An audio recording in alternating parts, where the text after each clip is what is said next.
जय भीम, नमस्कार। मैं हूं अशोक दास। आप देख रहे हैं दलित दस्तक। 26 नवंबर को संविधान दिवस था और इस मौके पर देश भर में जब कार्यक्रम हो रहे थे तो एक कार्यक्रम दिल्ली में भी हुआ, जहां बोलना था देश की राष्ट्रपति महामहिम द्रौपदी मुर्मू को। द्रौपदी मुर्मू भाषण देने के लिए खड़ी हुई। इस दौरान जो श्रोता थे वो तमाम सुप्रीम कोर्ट के जज थे। उस मंच पे कानून मंत्री थे और तमाम वकील थे। तमाम जो जुडिशरी पेशे से जुड़े हुए हैं वो लोग थे। उनके बीच में राष्ट्रपति ने जो सवाल उठाए, उन सवालों के बाद वो चर्चा में, जिस संजीदगी से और जिस सादगी से उन्होंने तमाम लाखों लोगों को, जो पीड़ित लोग हैं, उनके दर्द को उजागर किया, उनके दर्द को सामने रखा जुडिशरी के लोगों के सामने, उसको लेके चर्चा हो रही है। हमारे साथ हैं सतीश प्रकाश जी। डॉक्टर सतीश प्रकाश जाने-माने एक्टिविस्ट हैं और पेशे से शिक्षक हैं। सतीश जी, बहुत-बहुत स्वागत है आपका। जय भीम। जय भीम सर। आप कैसे देख रहे हैं जो 10 मिनट का भाषण जो वायरल हुआ है, जिसमें राष्ट्रपति तमाम मुद्दों पे बातें कह रही हैं अपनी? नहीं दास साहब, मुझे तो बड़ी खुशी हुई कि एक अभी 6 महीने भी नहीं हुए और तमाम लोगों की जो आशंकाएं थी। देखिए, हम बड़े भावनात्मक होते हैं, दलित समाज के लोग बड़े भावनात्मक होते हैं और वो हमेशा रिएक्टिव बहुत आसानी से कर देते हैं, रिएक्शन बहुत आसानी से देते हैं। 6 महीने पहले जब इनको राष्ट्रपति बनने को लेकर के नाम की चर्चा हुई, तो जो दलितों का जो सोशल मीडिया है, चाहे वो व्हाट्सएप ग्रुप के जुड़े हुए लोग हों या चाहे फेसबुक के ऊपर, तमाम लोगों ने शायद ये बड़ी बेरहमी से उनके व्यक्तित्व की जिस तरीके से चर्चा करी और उनके उनके ऊपर सवाल उठाया, तो ये उन लोगों के लिए एक बहुत बड़ा मैसेज है। देखिए, हमको इस बात का बड़ा गंभीरता से सोचना चाहिए कि जो वीकर सेक्शन के लोग हैं, चाहे वो नौकरी पेशा लोग हों या वो राजनेता हों, उनकी छवि को आमतौर पर बहुत धूमिल बड़ी आसानी से लोग कर देते हैं। और ये पहली बार नहीं हो रहा था। जब ज्ञानी जैल सिंह जी को आपने देखे होंगे, जब हम बहुत छोटे छोटे से थे, तो ज्ञानी जैल सिंह को लेकर के इतने चुटकुले और इतनी सारी चीजें लोगों ने घड़ दी। जी। और तमाम लोग, मतलब दलित लीडर्स की छवि को लोग टारगेट करते हैं। ऐसे समय में तमाम अंबेडकरवादी और जो बुद्धिजीवी वर्ग है, जी। उनको ये सोचना चाहिए कि एक आदमी की आप काम की देखिए, कोई भी व्यक्ति अगर दलित समाज में पैदा हुआ है तो क्या वो कमजोर ही होगा? ये सवाल जिस तरह का लोग क्रिएट करते हैं, आज उन लोगों के लिए जवाब है। और मेरे लिए बड़ा खुशी के वो 10 मिनट नहीं, वो पूरी की पूरी जिस मंच से उन्होंने बोला, जी। जिस साफगोई के साथ बोला, जिस सीधे और सच्चे शब्दों में बोला, और लास्ट में अंत में उन्होंने क्या कहा कि मैं क्या कहूं, जो हुँ। जो उन्होंने लास्ट में जो सवाल हुँ, छोड़ा हुँ, है, हुँ। मैं समझता हूं कि उस मंच के लिए, और आप देखेंगे कि जो तमाम लोग बैठे हैं, उनके हुँ, चेहरों को आप, वो शायद इस उम्मीद में नहीं थे कि यहां से कुछ इस मुख से भी, या राष्ट्रपति पद की बात छोड़िए, लेकिन जिस हुँ, मुख से वो जो बातें निकल के आ रही थी और जो बातें उन्होंने कही, वो हुँ, हर व्यक्ति, चाहे वो कोई भी व्यक्ति हो, हुँ, उसको दिल को छुआ। ये सच्चाई है इस देश की, हुँ, कि इस देश की जेलों में बहुत सारे लोग हैं जिनकी हुँ, जमानत या जिनकी व्यवस्था इसलिए नहीं हो पाती कि उनके घर हुँ, वाले डरते हैं कि हुँ, बाकी की जमीन कहीं ना कहीं, क्योंकि उनके पास साधन बहुत ज्यादा नहीं है। हुँ, तो मेरा मानना यह है कि ये एक मैसेज है उन लोगों के लिए, दलित समाज के उस बुद्धिजीवी वर्ग के लिए भी एक समाज है, कि हुँ, हम इतनी इतनी बेरहमी से अपने लोगों की को बिना परीक्षा दिए आप जिस तरह का ये आक्षेप लगा। देखिए, आपने अभी आपने देखा होगा कि आरक्षण, अब इससे पहले जब ये जी। राजनेताओं का ये दौर नहीं था, तो आरक्षण से कोई भी व्यक्ति अगर नौकरी में जाता था तो पहला सवाल उसको कहीं ना कहीं यही फर्ज करना होता था कि ये शायद जो है क्वालिटी है और उन सब चीजों से समझौता करके आया होगा, ये हुँ, उस काबिल नहीं होगा। तो हुँ, अब हुँ। हमको 70 साल में अगर हमारा तमाम बौद्धिक वर्ग भी जिस तरह का बढ़ा है, लोगों का बढ़ा है, तो इन चीजों को बड़ा स्मार्टनेस तरीके से देखना चाहिए। और सर, ये पहली उस बार नहीं उस हो रहा था। बयान को जो उन्होंने भाषण दिया, उससे क्या निकल के आ रहा है? क्या मैसेज है जुडिशरी के लिए, सरकार के लिए? क्योंकि जुडिशरी के तमाम लोग मौजूद थे, कानून मंत्री मौजूद। देखिए दास साहब, अभी आरक्षण को लेकर के या SC SC एक्ट को लेकर के देश की जो सर्वोच्च न्यायालय है, उनकी एक टिप्पणी थी। अभी अप्रैल 2018 में जिसको लेकर के एक आंदोलन भी इस देश में दलितों में हुआ, तो वो टिप्पणी क्या थी? सुप्रीम कोर्ट ने ये कहा कि SC SC एक्ट के तहत आने वाले 90% मुकदमे कहीं ना कहीं फेक है, फर्जी है। हुँ, उस वहां उन लोगों के लिए जवाब है। ये सुप्रीम कोर्ट के तमाम बैठे हुए लोगों से भी एक सवाल है हुँ, कि हुँ, आप सवाल दलितों से पूछ रहे हैं, जिन लोगों की जिम्मेदारी थी, जिनकी वजह से वो मुकदमे झूठे सिद्ध हुए, या जो जो जो प्रशासनिक अवस्था के लोग थे, जिनको साक्ष्य जुटाने थे, उनसे हम्म। सवाल पूछना चाहिए था। और ये सवाल हमेशा दलितों से पूछते। दो चीजें मैं बताऊंगा। देखिए, इस जी। देश की जो न्याय व्यवस्था है, इस देश की जब प्रमोशन में रिजर्वेशन बिल लेकर के वो हाई कोर्ट में भी गया, वो सुप्रीम कोर्ट में भी गया। सुप्रीम हम्म। कोर्ट ने ये कहा कि क्या सरकार के पास कोई ऐसे आंकड़े हैं कि वो जो निरूपित करते हो कि जो दलित समाज का जो रिप्रेजेंटेशन है वो नहीं।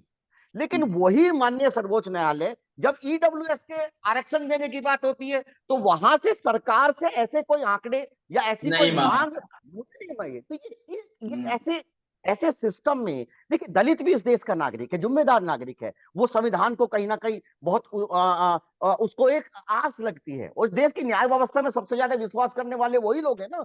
जो जो व्यवस्था के उछले पायदान के ऊपर बैठे लोग हैं, वो न्याय हम्म। व्यवस्था से ज्यादा पहले विवाद को खुद ही सुलझाना चाहते हैं। वो हम्म। मारपीट करके, पंचायत करके, है ना, किसी भी तरह का विवाद करना चाहते हैं। तो ये उन लोगों के लिए सवाल है। और जो न्याय व्यवस्था से जुड़े हुए लोग हैं, उनको बड़े गंभीरता से सोचना चाहिए। सतीश जी, आज ये जिस तरीके से द्रौपदी मुर्मू जी को बनाया गया प्रेसिडेंट, उसके बाद से काफी बातें चल रही थी कि जैसे रामनाथ कोविंद थे, रबर स्टाम्प हैं, वैसे ये भी होंगी, क्या फर्क पड़ता है समाज में।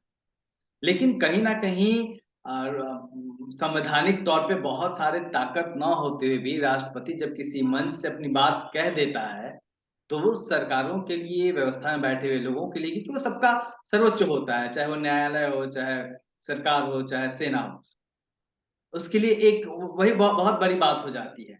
ऐसे में जब राष्ट्रपति जी ने इस तरीके का स्टेटमेंट दिया है, और वो आदिवासी समाज से आती हैं, और उन्होंने ये भी ज़िक्र किया कि वो किस तरीके से जेलों में घूमी और लोगों के दर्द को महसूस किया। तो कहीं न कहीं एक आदमी जब इस समाज का आदमी सर्वोच्च पद पे बैठता है, तो अपने लोगों के दर्द को इतने बड़े मंच से जब वो कहता है, तो उसका फ़र्क पड़ता है क्या? नहीं, निश्चित रूप से फर्क पड़ता है। देखिए दास साहब, पद महत्वपूर्ण नहीं है, व्यक्ति महत्वपूर्ण है। कौन व्यक्ति किस पद के ऊपर बैठ रहा है, उसकी पद की गरिमा व्यक्ति से तय होती है, उसके व्यक्तित्व से तय होती है, उसकी सोच से तय होती है। इसी देश में हुआ है ना कि जब राष्ट्रपति का पद है, जब केरल नारायण साहब राष्ट्रपति पद के ऊपर बैठते हैं, और हुँ, बाकायदा उन्होंने सरकार से सवाल पूछा कि वो हुँ, उन उन जगहों के नाम भी बताइए कि जहां से दलितों के लिए रास्ता खुलता हो। या हुँ, संविधान जब समीक्षा की बात हुई, तो उन्होंने अटल बिहारी वाजपेयी की सरकार से खुद ये टिप्पणी की कि हुँ, संविधान में कमी नहीं है, सरकारों में कमी है, इंप्लीमेंटेशन में कमी है। हुँ, तो मेरा कहना यह है और देखिए, दलित समाज के लोगों को भी इस बात को ध्यान रखना। आप हुँ, किसी भी दल में काम करते हैं, इससे कोई ज्यादा खास फर्क नहीं पड़ता। अलग अलग विचार हैं, अलग अलग विचारों से आपको जुड़ना पड़ेगा। लेकिन अल्टीमेटली कोई भी व्यक्ति अगर वो विकर सेक्शन से आता है, तो उसको ये ध्यान रखना चाहिए कि उसकी एक नैतिक जिम्मेदारी भी है।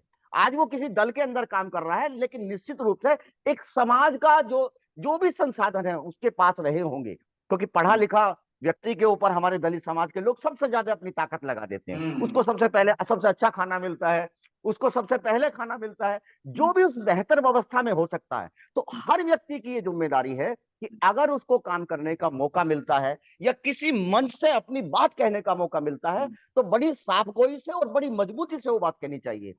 आ- आ- आ- आदरणीय राष्ट्रपति महोदय जी ने जो ये बातें कही हैं, ये बातें एक के सवाल वो एक ऐसा सवाल है, और वहां लोगों के चेहरे आप देखेंगे, निश्चित रूप से लोग सोचेंगे जरूर कि आखिर हो क्या रहा है। हुँ। तो तमाम जुडिशरी के लोग मौजूद थे, बड़े-बड़े न्यायाधीश मौजूद थे सुप्रीम कोर्ट, हाई कोर्ट के। तो आपको क्या लगता है उनके ऊपर एक प्रेशर पड़ेगा, कुछ बदलाव होगा?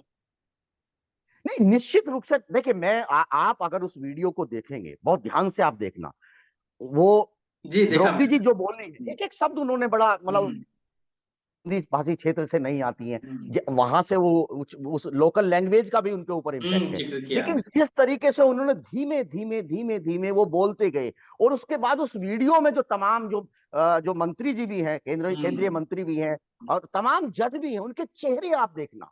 वो हुँ, हुँ, चेहरे, या तो एक डायलेमा ये भी होता है ना लोगों पे, कि हुँ, दलित समाज का व्यक्ति है, आदिवासी समाज का व्यक्ति है, हो सकता है कि वो प्रेशर में हो, वो अपनी मन की बात ना कहे, या जो हुँ, वो कह रहे थी उसकी उम्मीद शायद वहां पे बैठे हुए लोगों को नहीं थी। नहीं और वो थी। कहीं ना कहीं, हाँ, बिल्कुल 100% इम्पैक्ट आएगा। जी। 100% इस देश की जो जो जो न्याय व्यवस्था है हम्म, उसके ऊपर एक दबाव आएगा। दबाव नहीं कह सकते, उनको पुनर्मंथन करने का एक विचार उनके मन में कहीं ना कहीं रहेगा।